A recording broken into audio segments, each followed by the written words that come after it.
Ես ասում եմ պարապությունից չգիտեն արդեն ինչ անեն, փողոցների անվանում են փոխում, չգիտեմ ինչեր են անում, հիմնական կարևոր գործը թողած այլ գործերով են զբաղված, դա ինչ է տալիս ժողովրդին, աշխատատեղ է ստեղծում, մարդկանց բարեկեցիկ պայմաններ են ստեղծում, ինչ է դա տալիս ժողովրդին, մեղքը չէ ժողովրդը, այսքան կարելի է ժողովրդին տանջել, որպես ինչ, և ինչքան կարելի է, չեմ հասկանում, սրան վերջ չպիտի լինի, ինչ է։ Ինչ կասեք Աջափնյակի մետրոյի կառուցման մասին։ Աջափնյակի մետրոն արդեն վաղուց պիտի կառուցած լինեին, որը որ բավականին կնպաստեր դրական արդյունքի, այսինքն կթեթևանար քաղաքի վիճակը։ Մետրոն կարևոր բան է։ Ծայրամասերը թողած կողքի մետրոն կա,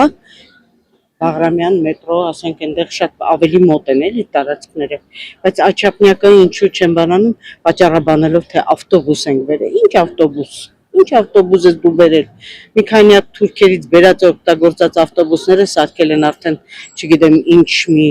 թեմա իրանց ու ժողովրդին դրանով դրել հալածում են, հալածանք է սա։ Սա ժողովրդին հալածանք։ Ես ուղղակի չեմ կարողանում հասկանալ ոնց է ժողովուրդը այսքանը հանդուրժում։ Այս ինչ հզոր ազգ է այս ազգը։